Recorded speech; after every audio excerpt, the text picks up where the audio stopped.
A conexão fica de olho Agora aí. foi. Boa noite. Boa noite. Tudo bem? Acho que agora estamos ao vivo. Estamos eu, Arnaldo Cambiaghi, médico ginecologista, especialista em medicina reprodutiva, ou melhor, nós somos, na verdade, somos um certificado de atuação em medicina reprodutiva, a doutora Paula Araújo, e vamos falar sobre um assunto bastante comentado e importante, que é a produção independente. Antes de começar a falar, hoje em dia se fala muito sobre os novos padrões familiares.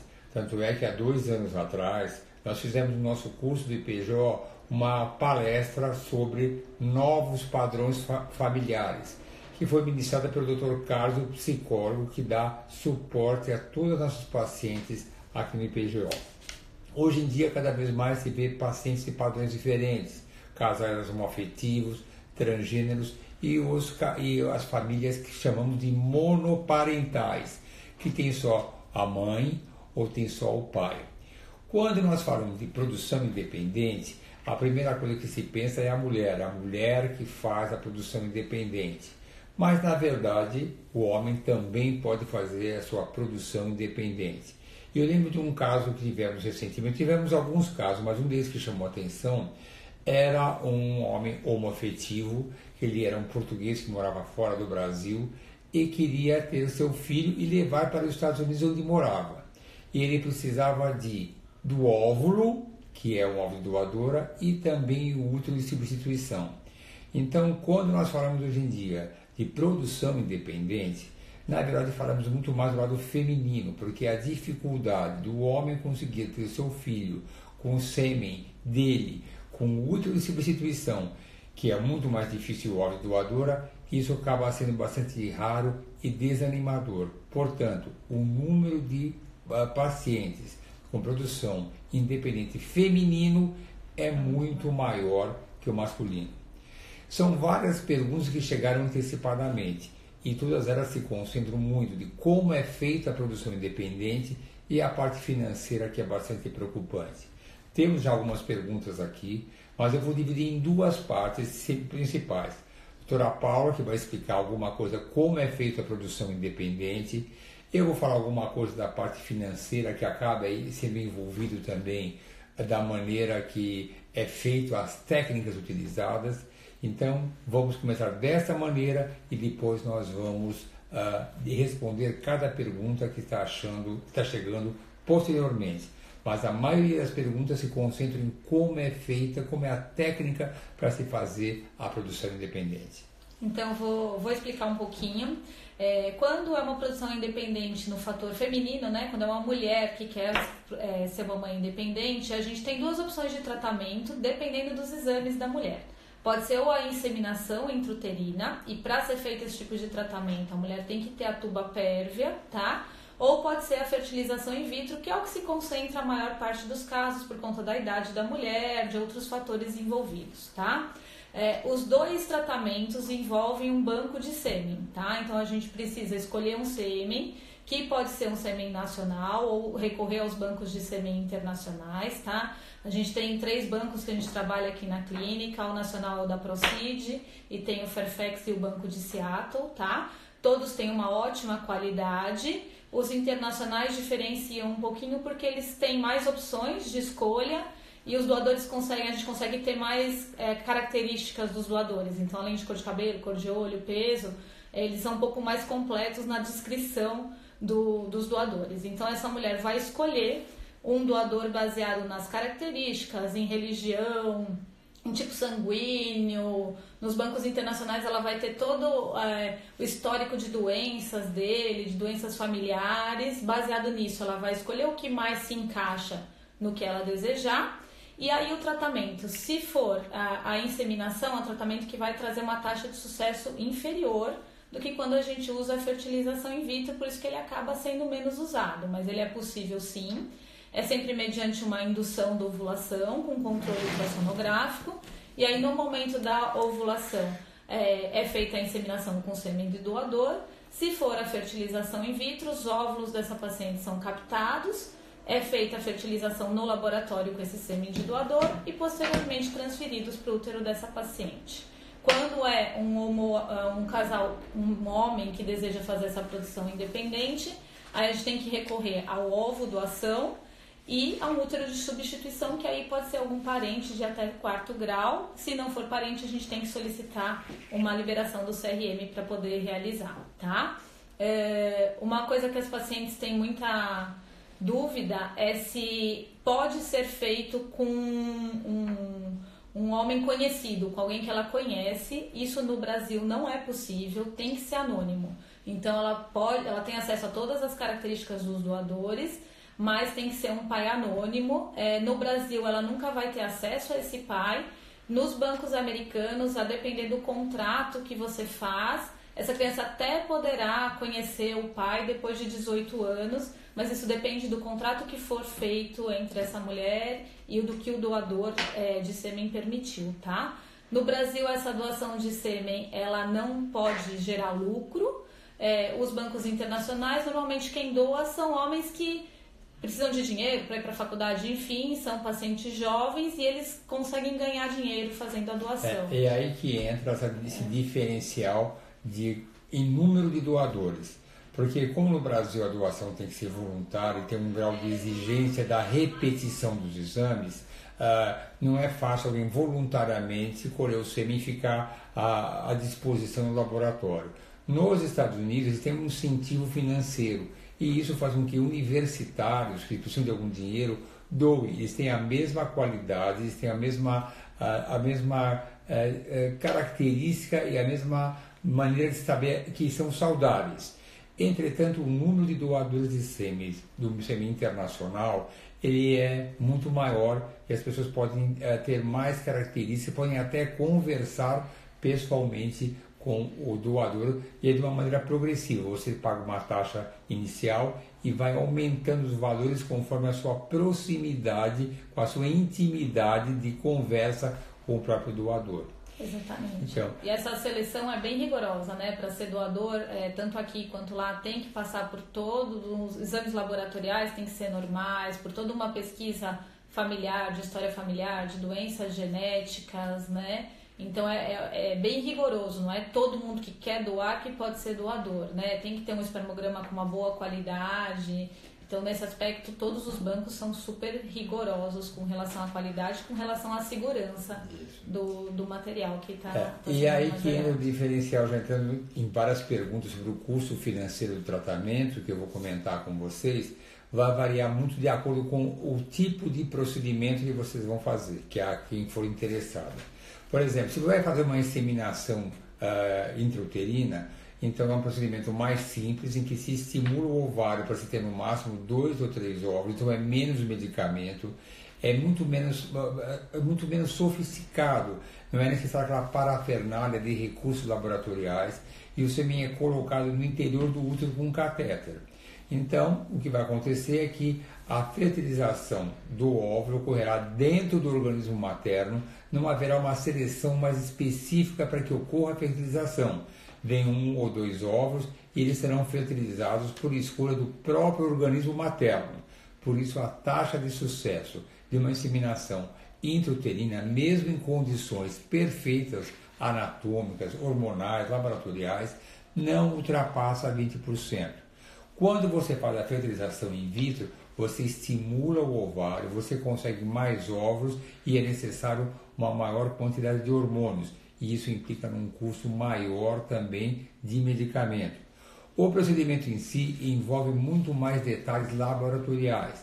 Por outro lado, haverá uma seleção melhor, do melhor embrião, de melhor qualidade, e isso implica numa taxa de sucesso 3 vezes maior. Então, se você comparar a inseminação intrauterina com a fertilização in vitro, o custo acaba sendo ao redor de 3 vezes maior para a fertilização in vitro, mas a chance de sucesso também é 3 vezes maior. E se a pergunta é quanto custa para fazer uma inseminação e quanto custa para fazer uma fertilização in vitro, lógico que vai variar de clínica para clínica. A gente pode dar uma variação aproximada. Se você tirar o custo do sêmen, uma inseminação intrauterina sem contar o custo do sêmen, vai ser ao redor de 5 a 8 mil reais. A fertilização in vitro vai custar de 16 a 22 mil reais. E isso deve se acrescentar o valor da amostra do sêmen. A amostra do sêmen do Banco Internacional, que na maioria das vezes é de melhor qualidade, ele custa um pouco mais, 4.500, entre 3.500 a 4.500, vai variar um pouco de acordo com o banco. Então, uma fertilização in vitro com banco de sêmen vai variar de clínica para clínica, mas estará entre, vamos botar, de 18 até 26 mil reais. E a inseminação artificial de 6 até 12 mil reais, de acordo com a amostra do sêmen que vai ser utilizada. O problema é que o investimento do sêmen é bastante grande.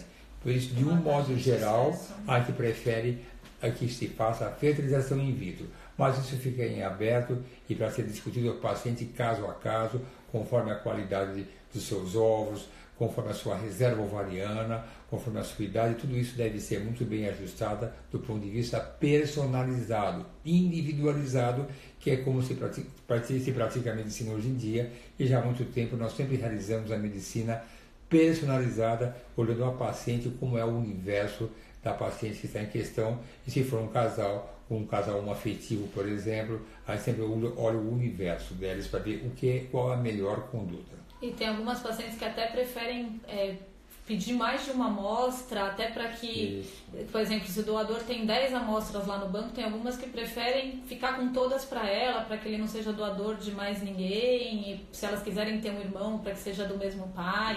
Então tem essa possibilidade também. Tudo isso é ajustado de acordo com o desejo da paciente. Tudo isso tem que ser muito bem conversado e avaliado.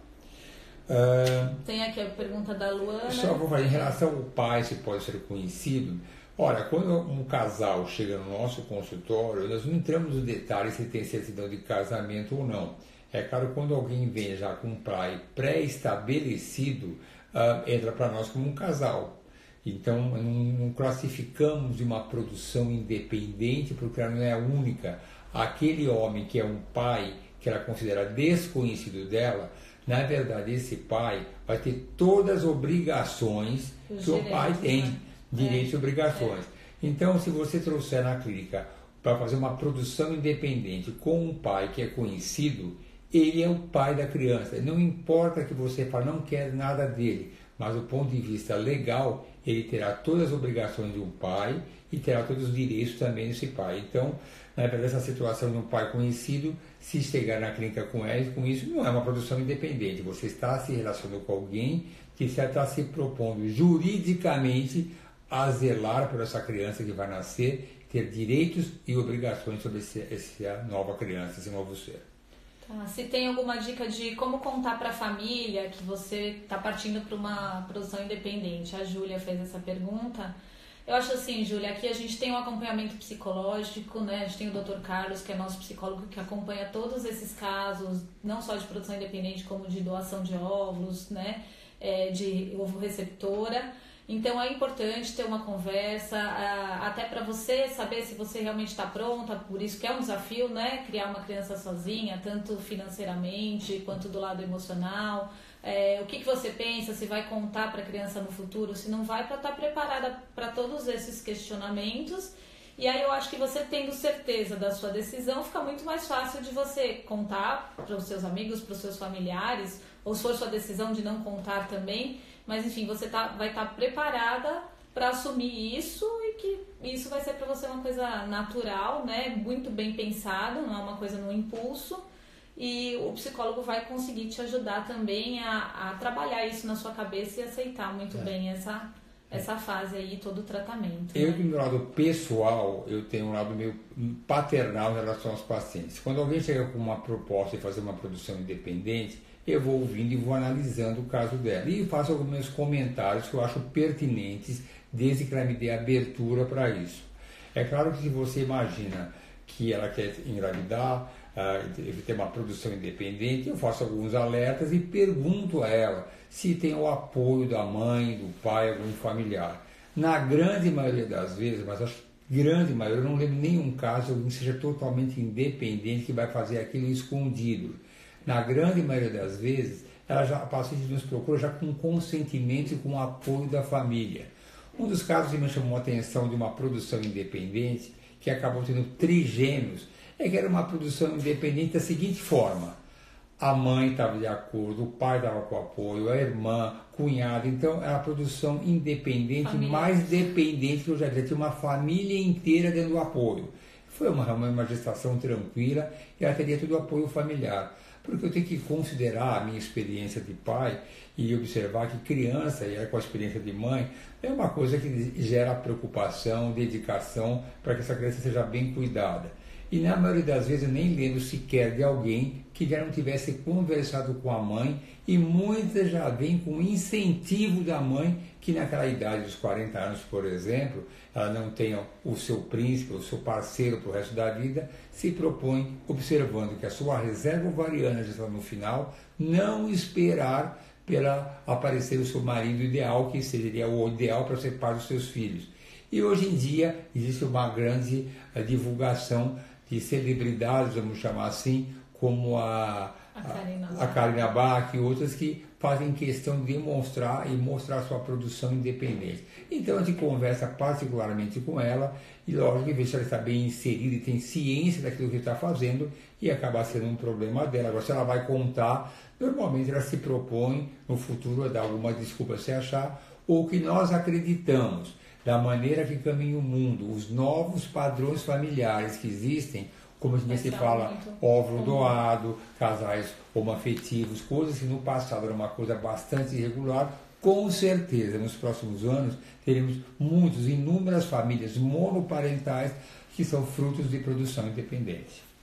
A Neide pergunta aqui qual que é a melhor opção para ela, a inseminação ou a fertilização. Então a gente comentou um pouquinho disso, né, Neide? Para fazer a inseminação é obrigatório que as suas trompas sejam pérvias, tá? Então precisa fazer o exame de estrossalpingografia, e a gente precisa entender que a taxa de sucesso com a inseminação é bastante inferior do que a taxa de sucesso com a fertilização in vitro, levar em conta o custo que você vai ter com uma amostra seminal e pôr no papel se isso vale a pena ou não. Às vezes, normalmente, que a gente calcula 3 ciclos de inseminação, vai dar o valor de um ciclo de fertilização in vitro, né? E a taxa de sucesso vai ser bastante parecida, né? 3 ciclos de inseminação para uma de fertilização. Então, precisa conversar direitinho, e a inseminação só é possível se a sua tuba for pérvia, tá?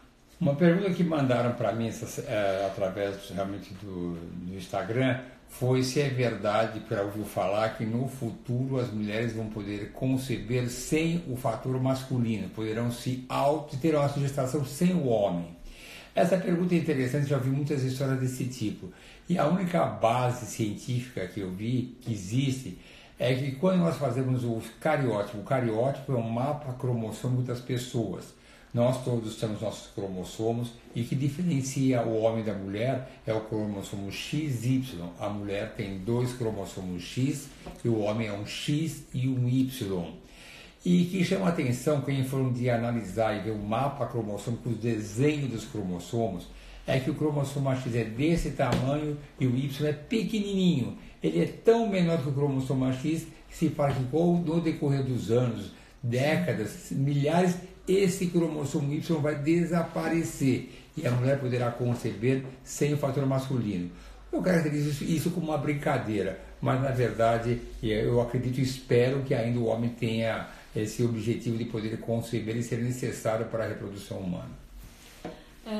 A Laura perguntou das diferenças, então, dos bancos de sêmen nacional e internacional. É aquilo que a gente comentou, Laura. Em relação à qualidade, elas são muito semelhantes aos critérios de elegibilidade, tá? Mas o internacional, além de ter muito mais opções de doadores, você consegue ter mais características. Então, foto, às vezes conversar com eles, escutar a voz, saber de todo o histórico de doença, se ele tem miopia, se ele usou aparelho, o que ele faz, qual a religião dele. Então, você consegue ter mais acesso a mais características do que no banco de sêmen nacional. A diferença no custo é mais ou menos uns R$1.000. No nacional você vai gastar em torno de uns 3.800 e com o internacional uns 4.600, tá? Isso já incluindo o transporte. Então depende muito de você analisar. Você tem acesso, tem um link onde você pode olhar todos os bancos de sêmen disponíveis e ver qual que vai se encaixar mais com o seu perfil ou com o que você espera, tá? Pergunto aqui mais detalhes sobre como é feita a fertilização in vitro. Então aí, só para saber que a fertilização in vitro é igual a uma fertilização padrão. Sempre se dá, em primeiro lugar, todos os exames são fundamentais para se avaliar a saúde física, emocional e reprodutiva da mulher, como estamos falando agora. Exames cromossômicos, genéticos, trombofilias, exames hormonais, anatomia, para termos a certeza máxima que a chance de resultado será a melhor possível. Essa mulher, quando for fazer uma fertilização, ela passa por um processo de estimulação ovariana, porque a mulher normalmente a cada mês tem um único óvulo. É assim que a natureza fez para todas as mulheres. Para esse tratamento, nós temos hormônios para que ela produza o maior número possível de óvulos. Quanto maior o número de óvulos, maior o número de embriões e maior será a chance dela repetir o processo sem um custo adicional grande, como o primeiro, mas com uma chance maior. Esses óvulos são acompanhados durante 10 ou 12 dias pelo ultrassom. Depois desse período, eles são aspirados com o ultrassom acoplado, com uma sedação profunda, vão para um laboratório. Esses óvulos são analisados. O banco de sêmen que já foi trazido, que já está no laboratório, aquele escolhido pela paciente, nós aqui cuidamos de transportar essa amostra seminal para o laboratório. Esse sêmen é descongelado, os óvulos são fertilizados, os embriões são formados e depois são colocados no interior do útero materno. E a pergunta é sempre a mesma: quantos embriões são colocados, qual a chance de ter gêmeos? Eu posso assegurar que hoje em dia nós no máximo colocamos 2 embriões, 1 ou 2, não mais do que isso. Os embriões excedentes são congelados ou vitrificados, que é a palavra mais adequada, e serão disponíveis para a paciente. Eles ficam em custódia no laboratório, mas quem é proprietária é a paciente. E ela poderá se engravidar, poderá repetir, ter outras gestações com aqueles embriões que estão congelados.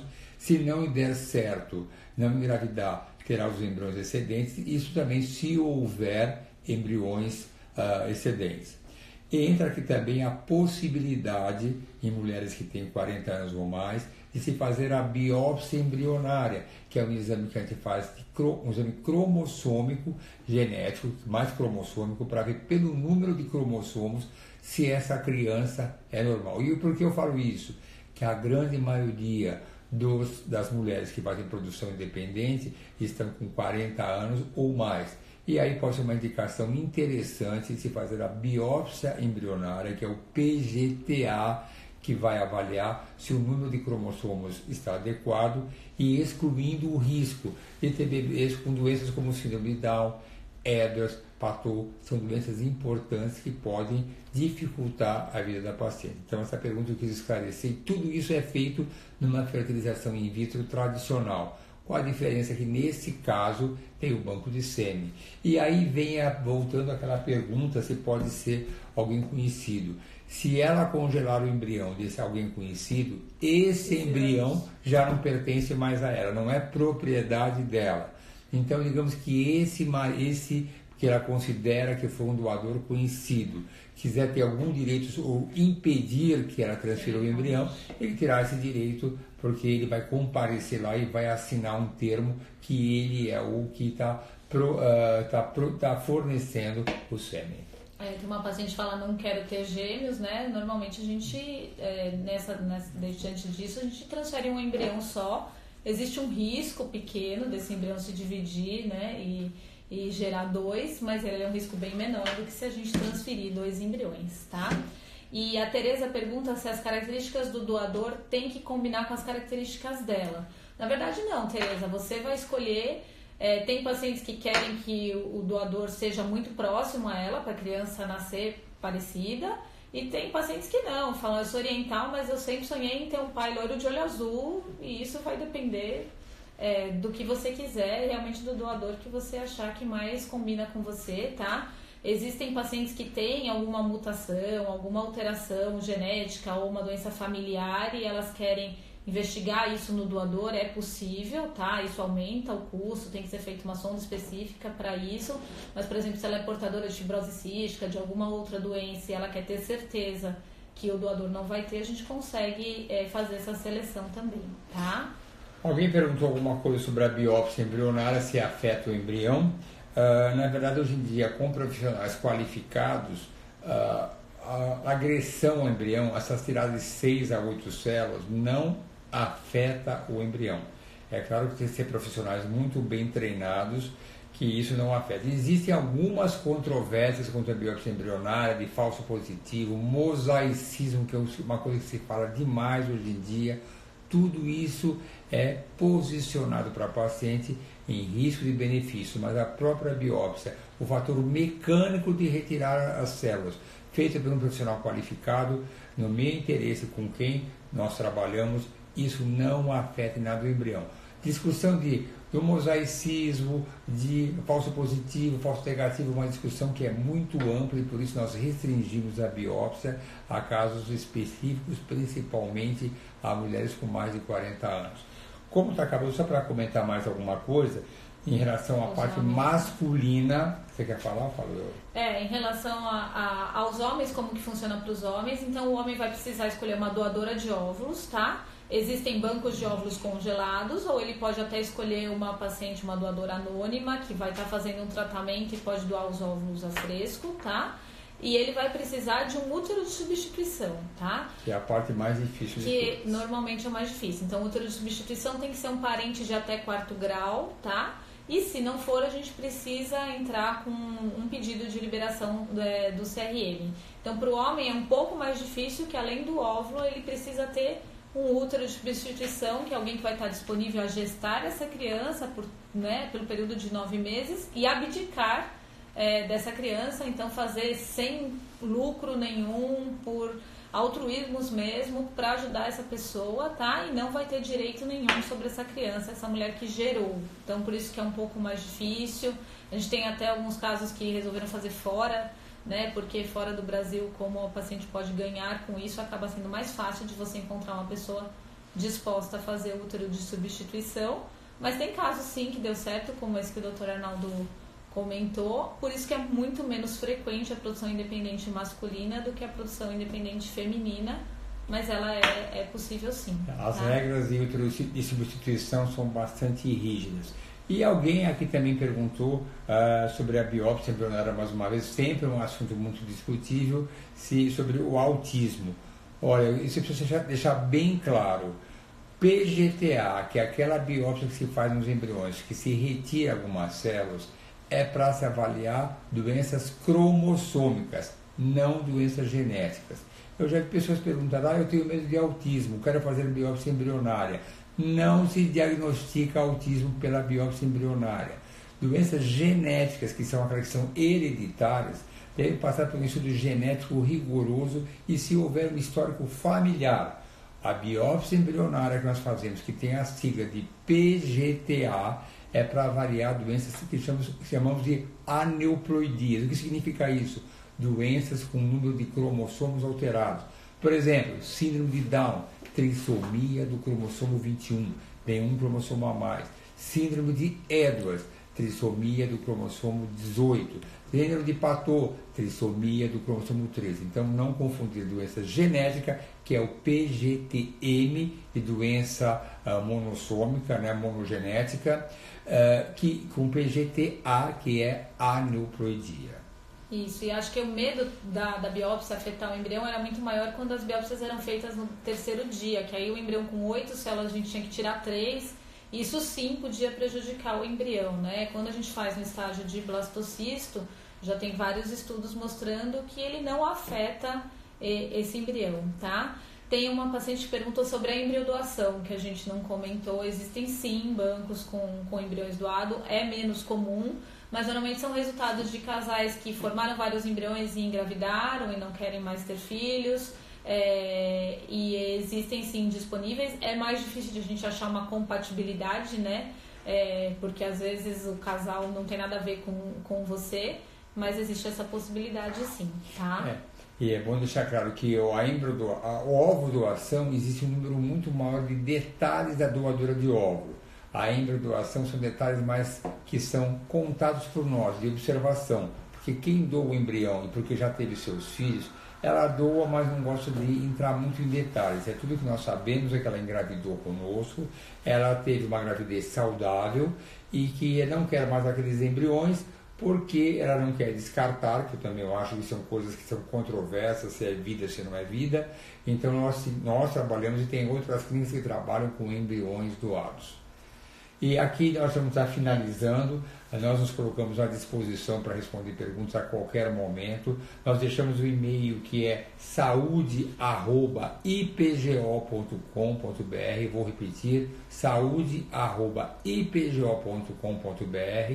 Se vocês enviarem perguntas para cá, oportunamente eu ou a doutora Paula vamos responder com prazer. Boa noite, obrigado por estarem conosco nesse período. Obrigada por estarem aqui nessa noite fria. Tchau, boa noite.